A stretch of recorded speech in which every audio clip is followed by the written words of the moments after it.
We are live. Let's get ready to podcast. Fire it up.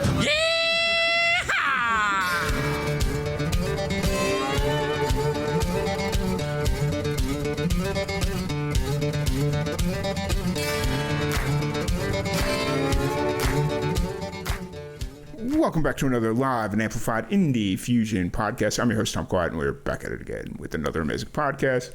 We're here with another Sunday sit-down, boys only, whatever you like to call it. We got Jeff Cabana. What up? Hey, what's going on, guys? Oh, you know, just hanging and banging, doing that cool thing. How are things out here in Waco, Texas? Hot, cold, wet, dry. Sure. I don't know. Like, it's all the things. It's honestly all the things. It's Winter's starting to set in finally. No, it maybe tomorrow, like when it's 40 degrees out, but like you go outside right now and it's 70. But yeah, it's cloudy and stuff, but it's not bad. The thing is it doesn't feel like it's 70 outside. Right, because it's wet and cloudy. Yeah, so it's one of those deals. I did a podcast the other day where literally 80% of it we talked about the fucking weather. Oh, nice. And it was like, welcome to Small Talk. Right. And I was like, at some point we probably should talk about whatever song you got right out. But that'd be a kind of a funny, interesting podcast to set up a podcast where it's just small talk, talk about the weather and the news and stuff like that, like with people for a little bit. Honestly, I was watching. What was I watching? I was watching. It was a podcast, or it was a critique reaction to a social commentary on a podcast, and they were talking about how. Oh no! I was watching Bert Kreischer's "Something's Burning." Oh yeah, and they were talking about how podcasting has kind of jumped the shark recently. Yeah, because all these people starting podcasts, but they're doing it to just talk about the trending topic, whatever the trending topic for the week is. And it's like, it's all becoming very algorithmic. Like, oh, if we talk about trans rights, we're going to get 1 million views. Or if we talk about this, we're going to get 1 million views. And the kind of like the side conversation was, I kind of wish people would go back to just bullshitting on a podcast again. Right. The problem is, podcasting became a pretty lucrative, profession, I guess, for some people, and a lot of people saw that and started their own podcast. But now we're at an issue where there's so many podcasts and so many listening hours, and no human ever has time to listen to them all, and that's why everyone and their brother has a podcast, and they're all like, I got 10 views, and just because you're splitting an audience that already existed, even further. Well, and it's one of those things where you'll see a lot of people just kind of give up on the podcast. Right. Like 10 episodes or so in, they won't release nothing. Yeah. And that's the unfortunate part. It's like, I have a hard time supporting podcasts right now, because it's like, especially new ones that are coming out, because it's like, how many episodes you got? Oh, this is like my 8th or 9th. And it's like, the podcasts that are crazy is the ones that it's just one person. They don't have anyone on or a guest or nothing, and they're just talking for like 2 hours straight. It's like, dude, chill. Yeah. Nobody cares. Yeah. It's like, I could do those kind of rants too, but I don't feel like everyone wants to see that. Yeah. It's one of those deals where it's like you have to have a special personality to pull that off. Right. And a very valued opinion. Yeah.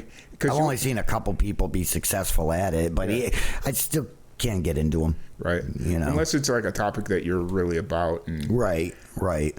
It just depends too, because some stuff is like, branded as a podcast, but like historical stuff where they just like read off historical documents or talk about history. To me, that's less of a podcast, more educational. I listen to some stuff like that. Yeah. It's actually, it's kind of funny because I was talking to, so I did those acoustic sessions the other day, last weekend, and one of the girls I did one of the sessions with, she was like, so you gonna, where are these gonna go up? They're gonna go up on Spotify? And I'm like, I hadn't really thought, right. Because now that Spotify has that video platform, I hadn't really thought about putting the original series up on Spotify like that. True. And it's like, honestly, that's not a terrible idea. Like, just mix it in with the Indie Fusion podcast, or shit, even. No, you don't want to start a whole. No. It'd be its own thing. Yeah. but as I was like saying that, I went on Spotify, and all of a sudden, like stuff that you would see on YouTube, like the type of videos you would see on YouTube, are now coming up on Spotify. Yeah, I forgot about that. And it kind of started with like Rogan's podcast and stuff because they had the video to it. And, well, no, I'm not even talking like that. I'm talking like videos that would be traditional, like YouTube videos. Oh, just that they're popping up on Spotify. Yeah. And I'm like, oh, that's kind of interesting. Like stuff that could lean both ways as being very audio friendly versus needing the visual aid. Right. Like the music video critique. Oh, gotcha. Maybe like I saw a lot of like reaction stuff starting to pop up, and I'm like, honestly, that's not a terrible idea, especially if you're doing like music critiques and stuff. I haven't seen any of that on there because I basically only use Spotify for a couple of podcasts, music, and books. Yeah, See, that's the thing is like there's a lot of books on Spotify for free. The only thing that you and I can listen to in the car is really podcasts because our music tastes are so different. Right. Well, and I mean, I listen to almost anything. Yeah. Honestly, like it doesn't bother me. Anything except pop. Like I can't listen to pop music for too long. Fair. Especially like the stuff. I have a 9-year-old daughter, and some of the stuff she listens to is like, oh, okay. I mean, I'm sure the music I listened to, when I was growing up, was equally retching to my parents. Like, oh my God, this. But man, at least the music I listen to, they played instruments. Yeah. This like especially like this YouTube TikTok generation of like pop music. It's like horrible. It's all like automated voicing and like I don't know. Just wait until she starts listening to the AI shit. She is. Oh, she is? She already is, yeah. I could pick it out right away, Well, because it's funny because like the audio is there's two things that they give that is a dead giveaway. Unless the person that was creating it was like very meticulous and specific about what the song was and what it was about, then you can kind of like bend around some of this. Right. But usually it's all very overproduced. There's a lot of unnecessary stuff in there. Yep. And then the topic the song's about is like super base level shit. I have a coworker that like he's a musician, but I've never heard anything he ever wrote himself. He's always like, oh, check it out, I redid this song or that song, and it's like always that kind of stuff. But he's like been very into like the AI music lately, and he'll play me stuff like, oh, check it out, man, they did like a whole like Snoop Dogg song, but through AI, and I'm like, I don't want to hear that. And he kind of gets weird about it, but it's like, dude, I don't care. Like, if Snoop releases a new song, play it for me. Let's hear it. But I really don't want to like hear what other people ripped off someone's voice to make. And I don't know. I find it weird because and that's why I mentioned he's a musician, because it's like, I don't know. As a musician, to me, that shit's just like, I don't know, dude. I don't really care about that. The thing I've been seeing a lot lately is they'll take lyrics to songs and put it into Suno or Suno and say, hey, make this a 1950. Right. There's a guy, I believe on TikTok, but I also run into him on Facebook and stuff, and like his whole thing is that.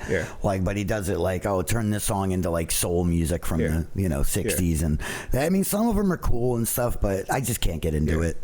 It's there's this guy I watch on TikTok. He's called Seth Drums or something like that. Yeah. And he does. He'll just do like the most random Suno song. Like he'll just have people submit like random songs. Right. And then he'll just like drum along to it, and you'll get his reaction or whatever. Oh yeah. It's like, I mean, that's cool. Yeah. It's. Well, what's gotten real ridiculous with AI now is the mashups. Because it used to be like people had to get creative, like sit down at Pro Tools or DAW or something, and actually, edit them together and make it work and stuff. Now AI will just boom, put it together, and they're getting like absolutely ridiculous with the mashups. I found this one site that'll auto mix and master anything, right, and it's like. It wasn't bad, but it was just like, I'm not going to, like, this is something that I could do by myself. Yeah. It's like, I'm not going to pay you to do it. Like, I'd still rather something that's mixed and mastered by the human ear. But it's also one of those deals where it was literally a guitar and a vocal track, so it's not like... Oh, yeah, it's not rocket science engineering. Now, had it been one of those situations where it's like, you put in a guitar track, a drum track, you know, and all this stuff. Well, especially like, you know, in the early days, we do the full loud ass metal bands, like, and record them live. There was a lot of bleed, and it took me a lot of time and work just to limit the bleed to be able to mix it correctly. Yeah. And AI does a great job of eliminating bleed. Yeah. You know, I'll give it that. Like for cleanup, it's great. Yeah. You know, I guess if you want to, you know, quantize things because, you know, you had a little slip or it's not quite perfect, that's cool. Yeah. But using it for like the full production, I will say I do use AI for like voiceover work and stuff like that. Oh yeah, For like the clean, like, because every once in a while we'll get a client like, hey, I want to do the voiceover. I want to do the voiceover myself. Okay, fine. Can you cut it? Like, you're 2.5 hours away. We're not gonna come down to cut the VO for you, and they'll give it to you on like a phone track, and it's like it's okay, but then you just take it in. Adobe's got like this it's called Adobe Podcast or whatever, and you just drop it in and it cleans it. And it's like, like some of them you could tell, because that shit's tedious to do by hand. So I get it, and it's just like, you know what, you're safe, like in an industry where they won't want me to be as quick and efficient as possible. This literally saved me an hour. Oh yeah, because it could take a while to sit there and do it manually. I totally get it. Like I said, for cleanup work and like corrective stuff, And it's amazing. Like you'd be surprised, like some of the most god awful sounding shit, and you put it through, and it's like, oh shit, okay, and then you put it through one more time, and it's like, oh shit, okay, like you know, it does do a good job of that. So too bad we didn't have it back in the early days going to Florida. Could have cleaned up a few tracks. I miss those trips. Kind of. Yeah. They were long, like a lot of driving, but it was worth it. It was fun to record in the Florida Keys. And everybody keeps telling me we need to go do Mile Zero Fest down in Key West. Yeah. So if they're willing to pay us. No, see, one of those things is Mile Zero Fest is so commercialized. Like you'll see fucking podcasters all over the place. One thing I liked about Baygrass was it was literally us. Yeah, we were like, other than like the local news, we were like media. And that's what I like about a lot of the Texas stuff I do. It is literally us. It's like better access, like that, and you know, once you get into like bigger commercial festivals, you know, you get a lot of artists that won't do media. So you go there, and you're lucky if you could pull like the opening act, you know, and it wastes your whole time, and you don't end up getting anybody on your show. Well, that was the downfall of that first festival we did up in, what was it, Santa Ana, Santa Rosa, Santa Fe, wherever up in the mountains. It was just outside Santa Fe. And it was just like, there were so, like, for a first year festival, they had what, 7-8 media outlets, and it's like, which good for you, you got that many media distracting because there was a lot of like naked hippies running around. That's true. I couldn't believe when I was walking down the hill back towards the tents, and they had like the outdoor solar showers and stuff, and there was a girl just sunning herself like completely nude there, and I just stopped and was like, oh, don't stare, you know. That's funny. Lynette, no, I was going to say, this is long before he met. No, it's not. I'm allowed to look. Yeah, fair. No, but just like, I think that was kind of at a point where we didn't know how to go about we were under the impression that they were going to have people in there for media events. But they didn't. Now it's just kind of like, okay, now we got to do that shit on our own. Yeah, you got to go get the people and get them to your tent and stuff. Honestly, it's almost better to do that shit at the festival. Like if you've got somebody that has an all access pass and is just a straight up people person, you'll get more fucking interviews that way, because it's like, in the moment, if they're not doing anything, like, yeah, fuck it, let's go. Hey, I'm right over here. Like, and I'm okay at that. And even if you're set up to a point where you can be mobile and come to them and just do it wherever. But like, the issue that I've had is some of these festivals, there's so many fucking musicians there, and it's like, right. Oh fuck, I don't know who's who. Right, you don't even know half of them. Yeah, you know, so unless you're like an aficionado in that subgenre, then it's hard to know who everyone is, dude. And so it's just like reaching out to everybody through Instagram, and we do okay, but it's just kind of like but that's not the best way to go about it. It is what it is. Like, you can't get mad at it. It's So, speaking of festivals, well, next weekend's not really a festival. No, it's not a festival, but it's like a pretty good sized show. I kind of hope it will become like some sort of a pseudo festival. Right. Like that would be really cool. Like, right. I mean, we have a lot of artists on the lineup, but it's not a festival. I wouldn't call it that. You know. Well, in the way we're organizing it, it's not. Yeah. But if we did a songwriter festival, Roswell would be a really cool, easy sell. Like just right. And if you branded it, like I sent you, did I send you that idea that I was playing around with? Yeah. And you know what'd be cool is do it like spring or fall. Yeah. And mostly spring because fall don't last long. Like if you don't get it in the right week, you're going to get rained out or bad weather. Yeah. But if you do it like in the spring, sorry, when it's just starting to warm up, you know, it's not 110 already, like a singer-songwriter festival right on the courthouse lawn. Well, because what they do here in Texas is they get 7, 8, 9 different venues around town, and then just run around town. That's what they did in Worcester too. Yeah. But Roswell's like, I don't know, not enough places to do that. Yeah, you know, you'd have to set up like the Liberty as one of the main stages. Right. You have to have Ann on board with she could do something in the front and the back. Right. And then, I mean, luckily most of them are right down in that area, walking distance. But you could do something out on the courthouse lawn or in what's the park across from it, where the statue is. Pioneer. Yeah, you do something there. Yeah, I would.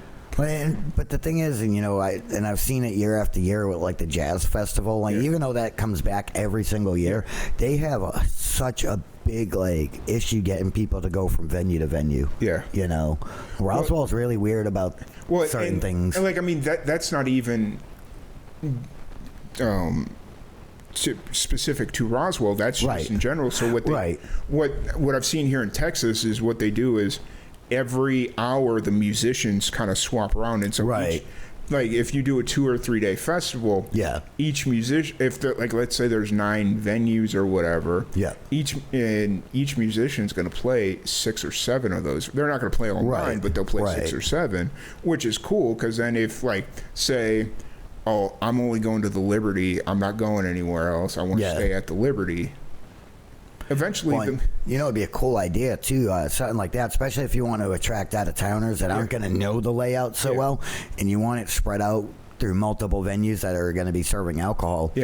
Set up something where you have a central parking area and a shuttle service that'll bring them around. Now they're not DUI, you know, and it's a little more incentive. Like, oh, I just hop in the back and they bring me to the next show. You know, like and it's part of your ticket price. Well, I've seen when I went to Dripping Springs. They had they had golf carts running around, and then they also had pedicabs. Yeah. So that was really cool. Right. I think for Roswell, the ideal situation would be like do something at Pioneer Plaza. Then later at night, you do something when it gets dark out and cool out. You do something in the courthouse lawn. I think that would be a really cool. Yeah. The only thing about that is there's a whole extra insurance and shit on top. But do it at Pioneer Plaza. Forget the courthouse. Right. And then you do Ann's, the coffee shop, the brewery, the Liberty. I guess if you wanted to, you could do what's the Mexican restaurant. That's in the high rise, the Bank of America building. Yeah, Peppers. Yeah, you do something in there. Yeah, and basically, I wouldn't go any further north in Roswell than Peppers, and any further southwest than the winery. Yeah. Yeah. If you wanted to get really fancy and go down to Blackhawk, but I feel like that's way out of the way. Yeah, that's you want to make it so that it's easily removed from the central area, you know, because other events have had issues with that in Roswell, where the main event's downtown, but they'll have like an offshoot event up at the mall. Yeah, and the mall's a ghost town. Yeah. Nobody goes up there. Yeah. Like the UFO Fest. Yeah, during UFO Fest when they tried to do the Cosmic-Con, or even like the movie festival, the sci-fi movie. Yeah, they tried doing that during UFO Fest, and because it was like the other end of town from everything else, nobody went. Yeah, it was a ghost town. Yeah, and so then they got to learn from that shit and not try to do it again. I meant to ask, how did that music or the film festival, the one that not the sci-fi film festival and not Donovan's thing. The one that was new this year. Oh, they lost money on it. Okay, nobody showed up. Yeah, okay. It was not good. It was. To me, it seemed like a money grab. Right. But I don't know.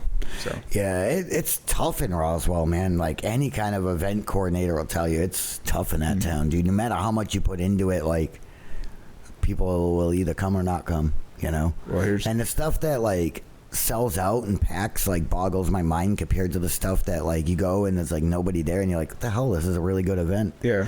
I mean, it's crazy. I mean, it's hard to like even find like the pattern. Yeah. Like, I mean, there is, like when Eddie Griffin came into town back in, what was that, 16, 17? Yeah. That was.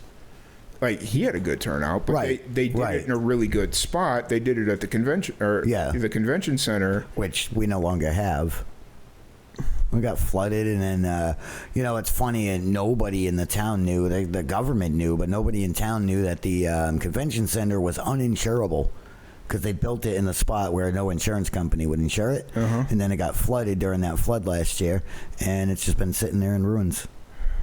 Yeah, after they taxed us like $17 million to build it, it was like 17 or 20 million, somewhere in that ballpark, and we're still paying on that. Like that's part of our GRT raise, like our taxes that we're paying is we're still paying on that convention center, and it's not usable because they built it and weren't able to insure it and just quietly didn't say anything. I'm sure some people knew, but I didn't know. I didn't hear anything about it until after the flood, that it's uninsurable. There's no way to recover the money. It's 100% loss. Yeah. And they can't rebuild it in that same spot because it's uninsurable. It's like, well, why'd you build it there the first time? Yeah. Well, I mean, you're talking about when they remodeled it, right? Yeah. Okay. Yeah. When they added on to it, they taxed us for that. It was like 18 million, I believe.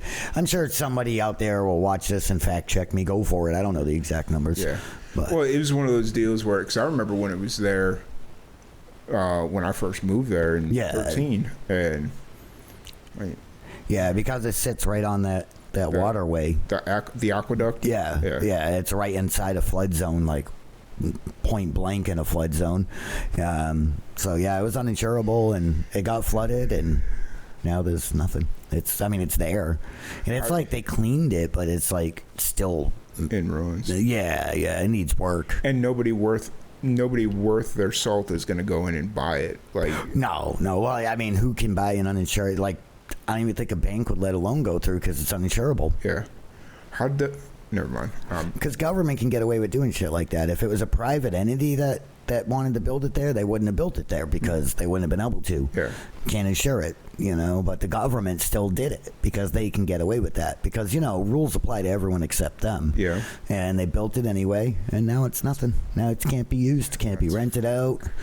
Yep, nothing. Like, that would be a great place to do, like, a podcast thought, like just think of any kind of event. Live music in there kind of fucking sucked. We played in there once. It's like cavernous, dude. Like it sounds horrible. Well, I'm not even necessarily talking about that. I'm saying like doing like some kind of like CMA Fest type deal where it's like they come in and it's like an industry type event where you bring in like Shure or MXL and like I feel like I guess Roswell's hard to get to. Yeah. But might be interesting. I don't know. Right. And that's the other thing is I wish Roswell was easier to get to. Like I know. It's like living on a fucking desert island, but landlocked. Yeah. You know? Oh, yeah. Yeah, no, I get it. Like, and then anytime you got to leave Roswell, it's like a 3-hour drive to anything else, you know? So, but I mean, that's part of why I like it, I guess. Yeah. Part of why I don't like it. Honestly, though, if they were smart, if the company was smart or the city was smart, so you've got the the airplane company that paints all the airplanes, right? I guess. Yeah. Well, there's a demo company down there too, a couple of them. Yeah. Well, you got I forget what the name of the company is, but they paint all the airplanes. Yeah. If they were fucking smart, they would negotiate with the company or negotiate with the airlines that own them. Be like, okay, wherever this airplane is going, we want to help you offset the cost of flying it from Roswell to, let's say it's going to Chicago or whatever. Yeah. Let us fill those and like every once in a while just have like limited airfare. Oh, gotcha. You know. Yeah. That'd come down to the airlines. Yeah. You know? Like, I mean, I think that would be kind of cool. It'd be like, oh, I want to go visit my family in Chicago, but I don't want to have to go through Dallas. And it'd be a one-way trip. Yeah. You know. But still, it'd be, I don't know. It'd be interesting. Yeah. So, I don't understand Roswell half the time. Anyways. It is what it is. They don't do anything intelligent there. Fair. Very fair. I mean, I guess that's ultimately why. I've lived there long enough now that I'm like, no, they won't even elect anyone intelligent there. Yeah. You're too smart. I guess. No. Because you've been there, what, 12 years now? Yeah, going on 13. Be 13 in January. Shit. Yeah. Hell yeah. Yeah, it's a long time. Yeah. Second longest I've ever lived anywhere. Right. It's only the second place I've ever lived, technically, though. Because I lived in Worcester my whole life. Even though I moved around Worcester, I lived in that city my whole life. So. Yeah. Well, I was thinking about it. I was like, honestly, this is, here in Waco, this is the second or third longest I've lived in one town. Yeah. Or actually, technically in one place. Because when I was in... Oh, yeah, you've been in this apartment since you came here. Yeah. And when I was in Roswell, I moved 3 times in Roswell. And then here, I've been here for 6+ years. Yeah. And so, let's see, the first house we lived in when we were in South Chicago, we were there for about 10 years. Second house, I think like 8. So, like, we're talking, I've lived here almost longer than some places that I grew up in. Like, that's how...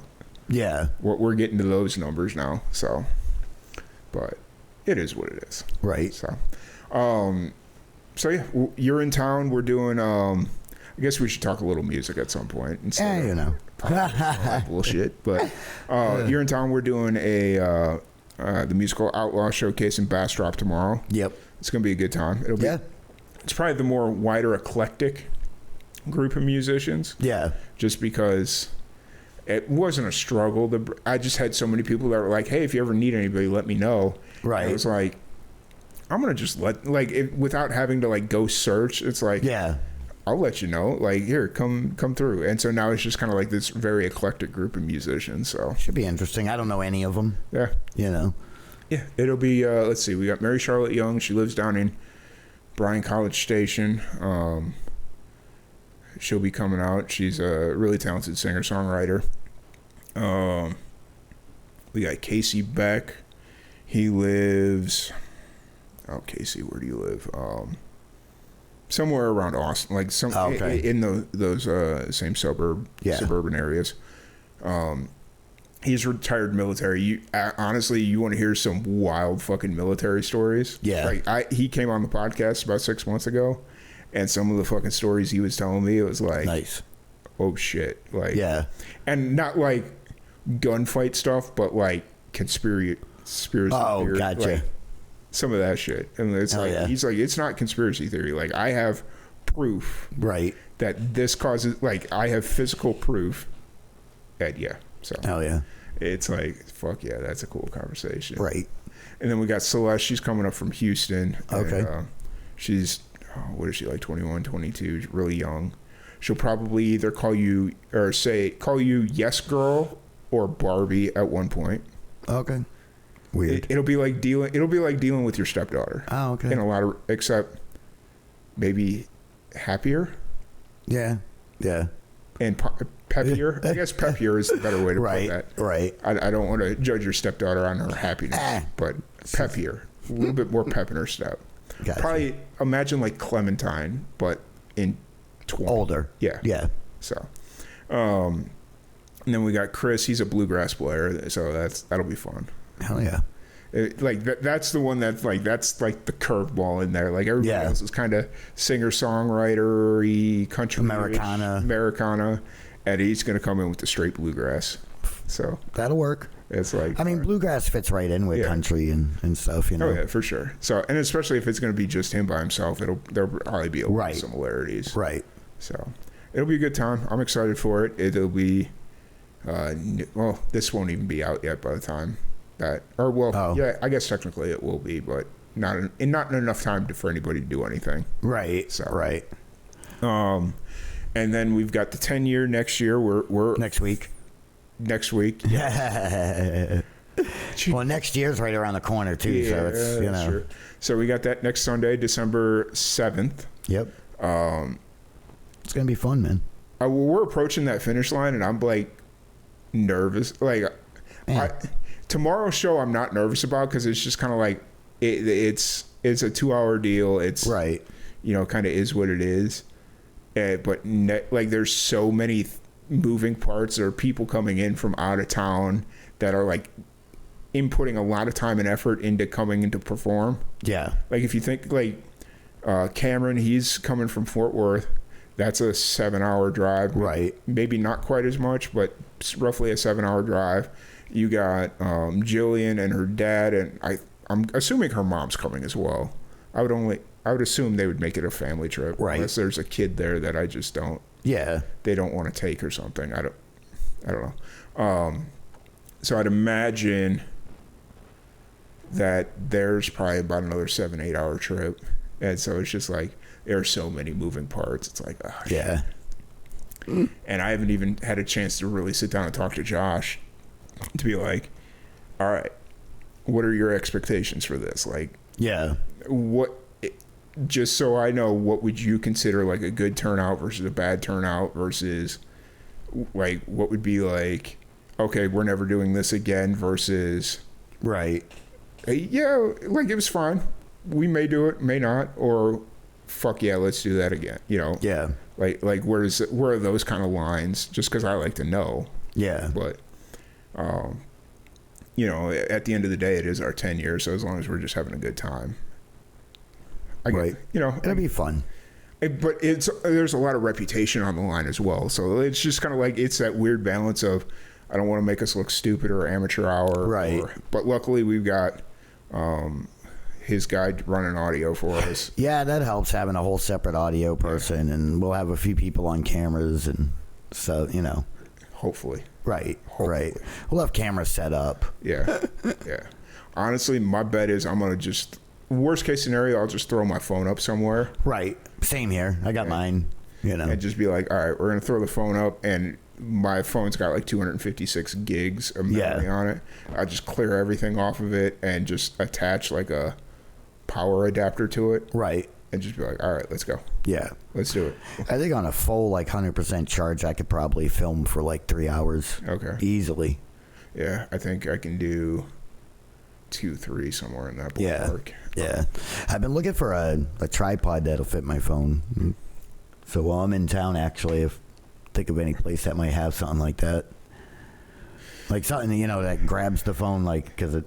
Yeah, I also want it for the full size, because it actually changes the dimensions when you open it. Mm-hmm. Even though it's the same exact damn camera, when it's closed, it kind of gives you a regular phone.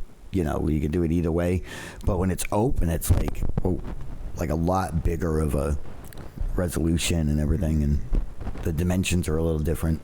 I like it. It's a little more square. Huh. Yeah, I'll have to show you. It changes the ratio when you open it. So it shoots it in a 1x1 almost. And then, but you can adjust it in the settings. I just leave it that way because I like the way it looks. Yeah. If you go on my Facebook, live videos or any of the videos I shot, it was with it open. Yeah.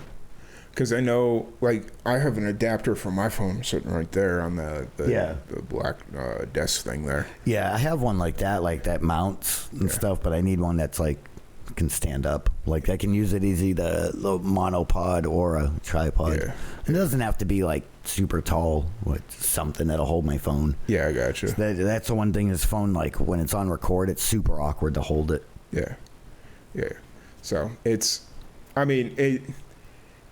be. There's going to be a point of this that it's going to be thrown together at the last minute. Like there's going to be some parts of it where it's like, oh, I wasn't thinking about that. Just throw it in, you know. Yeah.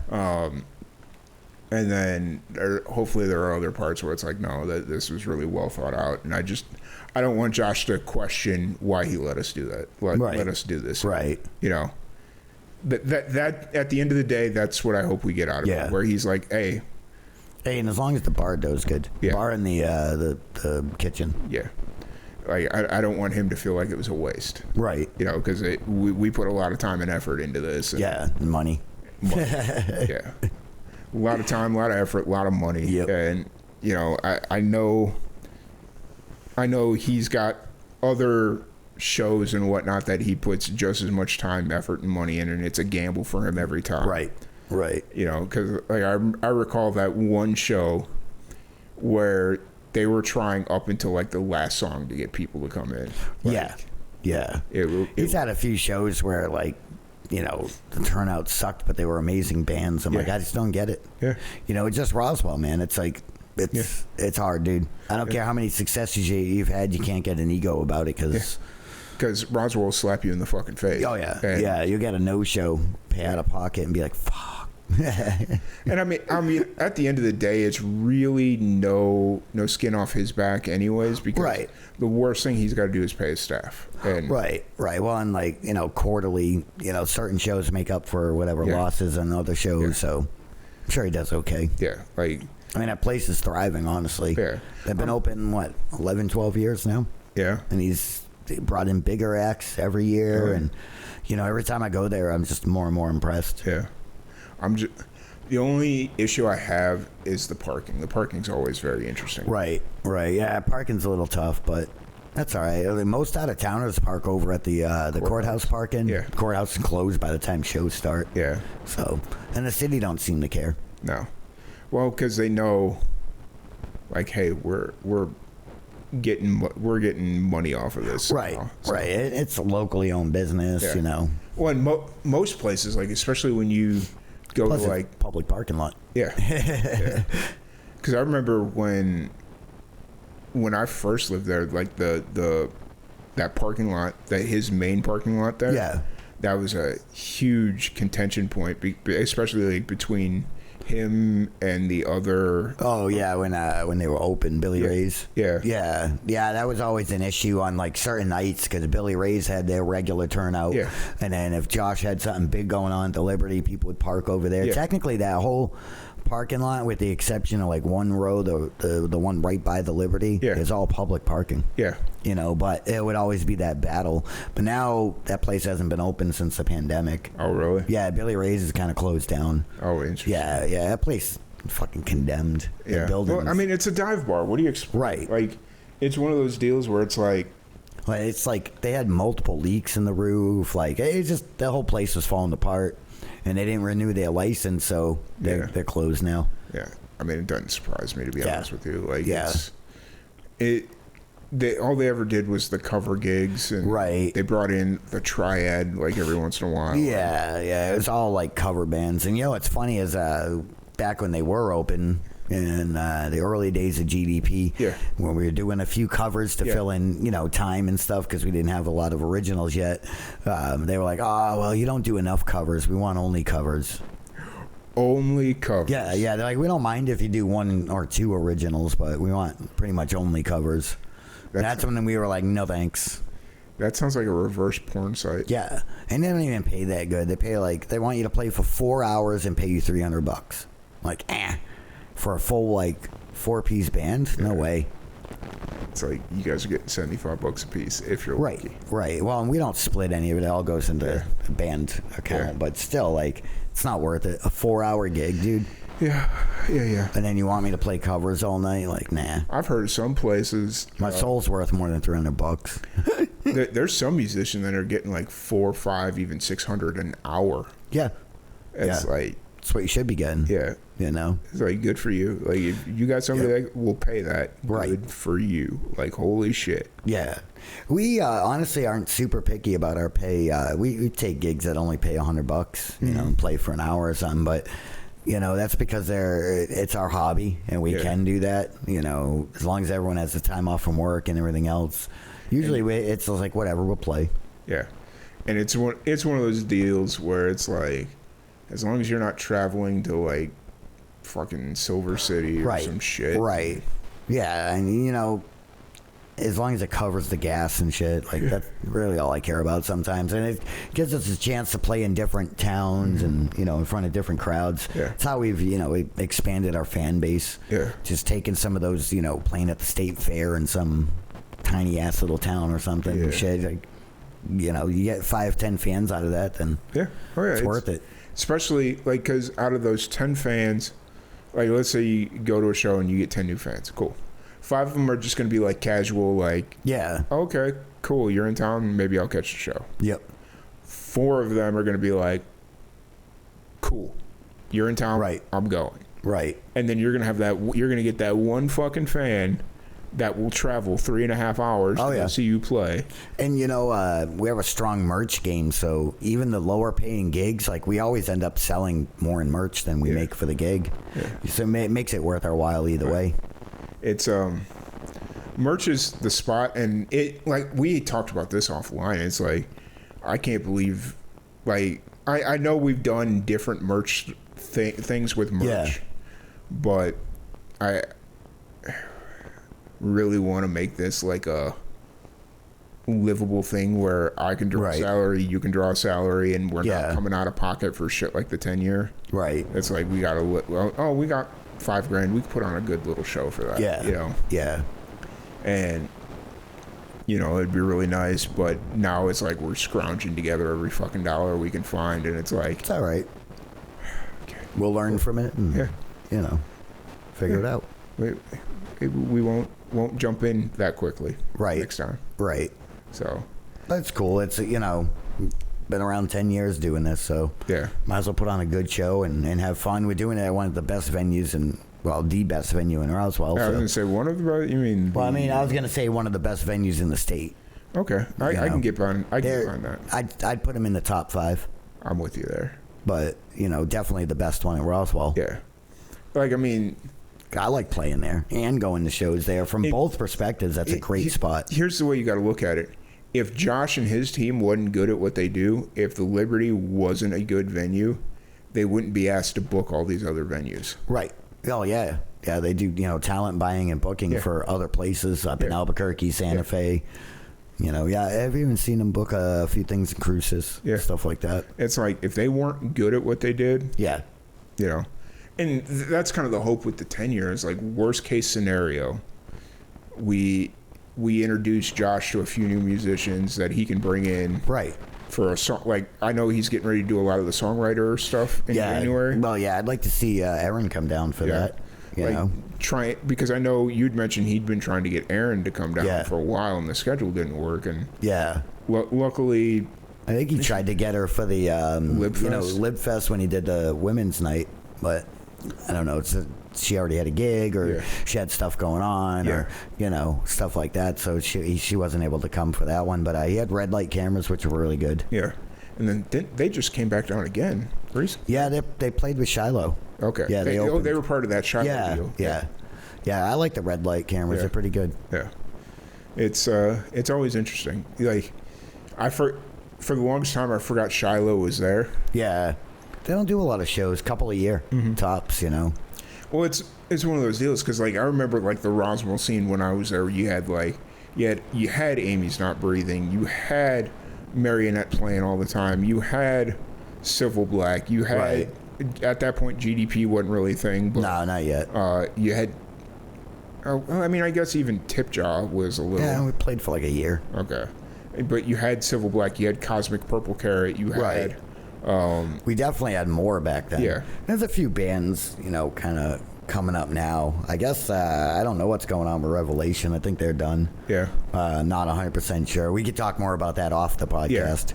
Yeah. But yeah, I don't know what's going on with them. They haven't played a show in a while. Yeah. You got like Stacy Glow coming up, and they're like a hardcore. Okay. Pretty heavy. I saw them. They've done a few opening shows at the Liberty. Yeah. So, one of the dudes in the band works at the Liberty too. Gotcha. Nice. I mean, that's good that you're seeing like and Fragment. That's another one. Some young kids playing. Yeah. Pretty heavy. Sheer Speed. Some older cats that have been around a while, but they're really good. Kind of like Barely Breathing, or not quite that old? Not quite that old, yeah. But they do a mix of covers and originals, but they'll cover like Sepultura, Slayer, like some good shit. Yeah, some different shit. Yeah. They did a hell of a job at that Aussie tribute we played at. What was it? Sweet Leaf. Yeah. Was it Sweet Leaf? Is that in Roswell? Yeah. When Black Hawk Brewery. Oh, okay. That was our last gig, basically. Damn it, what song was that with the opening bass solo? And they just killed it. Absolutely killed it. Nice. That's good. That's refreshing that there's some band, and it's not. It seems like the way the scene is kind of right now is there's nobody trying to take it over or trying to run the scene. Well, then you got Four Kinds of Fucked Up. They've been playing more and more shows. Yeah. That's Kai Ashbrook. Okay. And his dad, Jason Ashbrook. Okay. It's basically all the old cats, and then Kai's playing drums for him. Nice. Yeah. That's cool. But they're pretty good. Yeah. They have a lot of originals and they're heavy. Yeah. So. And then you've got the traditional cover bands that are still out there. Right. Yeah. The dime a dozens. Yeah. That's what I call them. Pretending that they're a band, but they're really a solo act. It's just, I don't know. For those kind of bands, it's more like a part-time job. Mm-hmm. You know what I mean? Because they're just doing it, splitting the money and going home. It's like extra income. Yeah. That's all it is, side hustle. Yeah. I know. I play music to play music. Yeah. I don't rely on that money at all. We've got some people here in Waco that do some similar shit. It's very interesting. Like there's this one dude. He doesn't sing, but he plays an instrument. That's all he does. Yeah. And he'll go book a show, and then he'll be like, "Hey, I got a show here. I need a singer." Oh. It's like, wait, what? Right. Like unrehearsed. Yeah. You're just gonna go play a show. Yeah. And then it's always like the same two people that jump in with them. It's like, why don't you just become a band at that point? Like, if this is gonna be the same two people, just come up with a little project, write your own originals. Go do a couple rehearsals. Yeah. Tighten it up. Yeah. And I'm sure you'll pay more, but yeah, you'll make a lot more.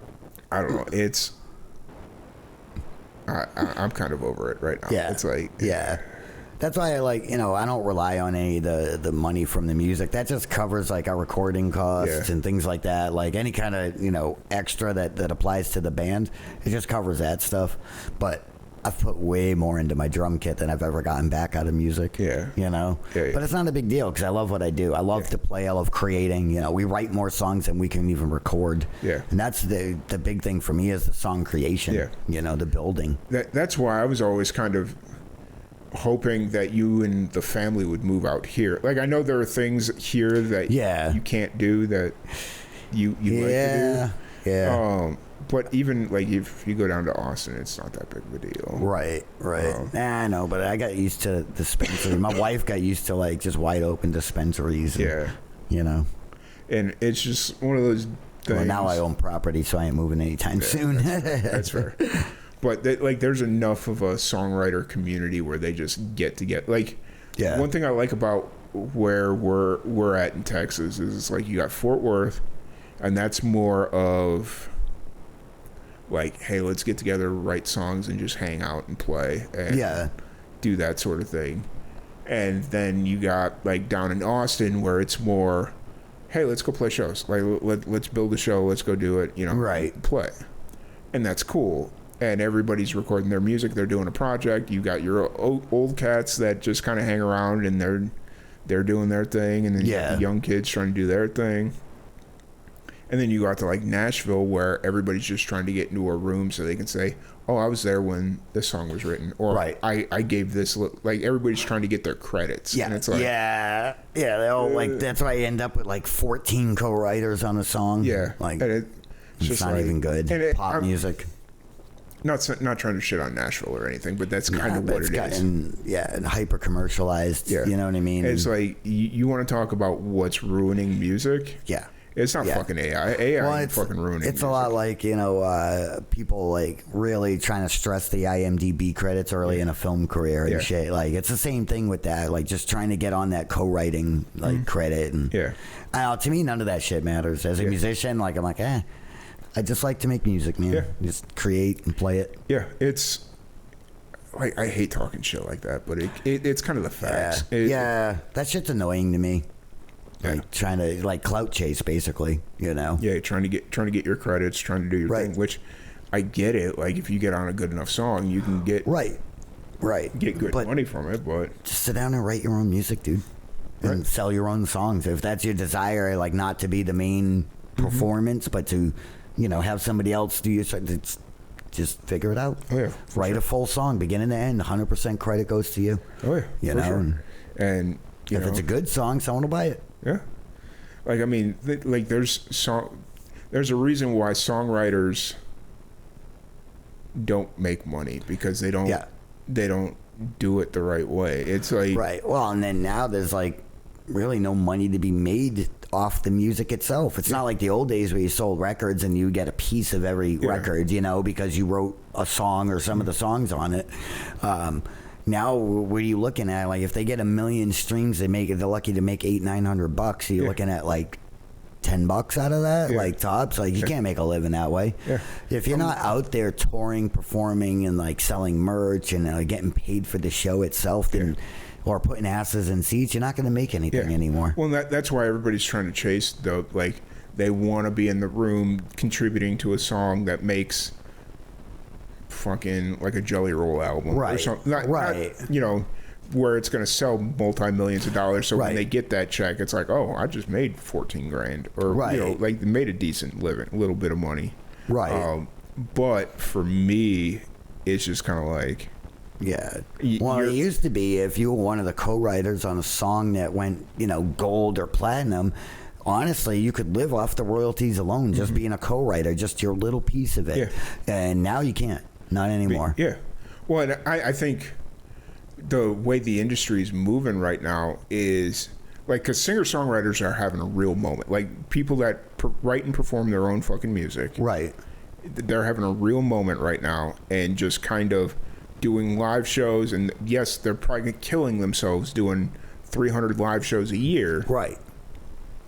But when you have the attention and the food's being served to you, fucking eat. Like, exactly. Because there's just no money to be made off the music. Nobody's selling music anymore. You basically have to give your music away in hopes of selling yourself enough to get them out at your shows. Because ultimately, putting asses in seats or getting money out of their pocket to buy your merch is the only way you're making money. Well, it's also one of those deals where I think a lot of musicians are leaving money on the table, because I had somebody, not saying like ASCAP, BMI, CSAC, all that stuff is like above board, and syncing license is a big one. Well, it's syncing license, but also like when you're playing a show, make sure you're submitting your lineup, like your song lineup, to your what ASCAP, BMI, CSAC, like whatever you're with. I recently learned about that. Like if you're playing at a venue and they have the correct ASCAP licenses, you'll get ASCAP fees for playing that show. I'm like, oh, okay. I mean, I don't know what it is. It's not much, but if you play a lot of shows, it can add up to a few hundred a year at least, And it's like, that's money on the table. And then when you do like radio placements also, like radio, I think they're required to report. They are, but somehow, because I did some research on it, they are outside of the even though they have to have an ASCAP license, you don't get actual royalties from radio play. Okay. Not anymore. That changed back in the early 2000s. Of course it did. Yeah. Of course it did. When streaming came up. it started changing a lot of the rules regarding broadcast. I got to pee so bad right now. Okay. Yeah, I'm like doing a dance. Alrighty. That's why I keep looking over at it. Now I'm like, we're trying to get an hour, but I'm like, oh my god. No, you're fine. You're fine. But yeah, so we got the 10-year coming up. Yeah. Yeah. It'll be a good time. December 7th, Roswell, New Mexico, the Liberty, 3 to 7. It's on a Sunday. Can't believe it's going to be a 4-hour show. Like that's going to be interesting. Oh yeah, and I mean, we probably won't start right at 3. Yeah. You know, but 3-ish. Yeah. I mean, we got 8 musicians. Yeah. Got to make sure everyone's cool and on board. Almost everyone is. Yep. So. If you're listening, though, definitely come by. Buy you some food. Liberty has amazing food, but you know, some of the best bartenders in New Mexico. So come by, get a drink, get some food, and support. You know, we're gonna have some T-shirts, stickers, all sorts of things for sale. The artists will have a chance to set up merch, so make sure you come out and buy some merch from everyone. Like we said, that's the only way we make money anymore. So come on out and help us out. You know. I made sure to tell them, like, hey, if you got merch, make sure you bring your fucking merch. Well, and Roswell's a big merch town, man. Yeah. Like, you could get a mediocre turnout, but make a killing because, like, 2/3 of your crowd bought something. You could have 30 people, but if 20 people buy something. Right. That's a better night than if you have 100 people and only 2 people buy something. Yeah. You know, money-wise. This will be a little bit different because we're going to have so many people. But Right. honestly, if we can get a nice little decent turnout. And, you know, Erin has some great merch. The whole Get Bent series. Yeah. She got some great stuff, so. Oh, yeah. But can't wait to see. I might buy one of them trucker hats from her. I like them. Yeah. Seen them on her website. I'm like, well, I'll be seeing her soon, so fair. I'm gonna get me one. Awesome. Well, once again, thank you everybody for tuning in.